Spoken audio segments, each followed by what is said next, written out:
30 years ago, a 6-year-old little girl went missing when she was chasing fireflies at a Little League baseball field. Her name was Morgan Nick, a beautiful little girl with blonde hair, blue eyes, and a big smile. Now, finally, 3 decades later, a suspect has been named.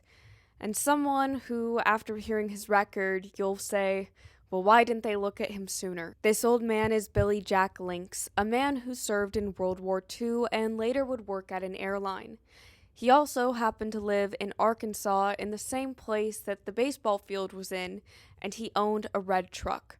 A red truck very, very similar in appearance to the one that Morgan Nick was last seen near.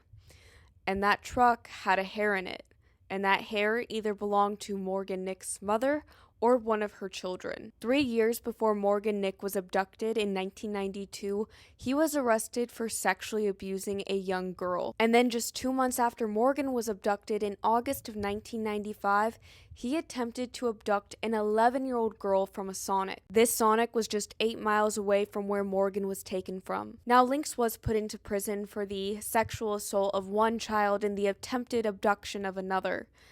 However, tragically, he wasn't in prison long enough. In the year 2000, he didn't get released from prison, but he died in prison. He died never facing any consequences for what he did to Morgan Nick. And despite all of the pieces of the puzzle being right there, Morgan's family have never been able to feel an ounce of closure or relief or knowing of what happened until now. But at the end of the day, it is crazy that they were able to link Morgan Nick to Lynx.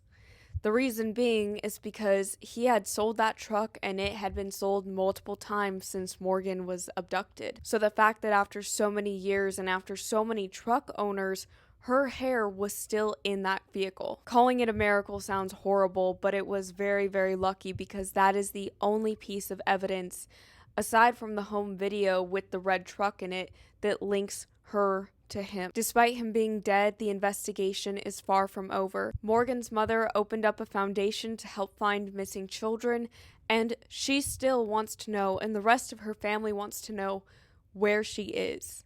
She was never found. She has not been found yet.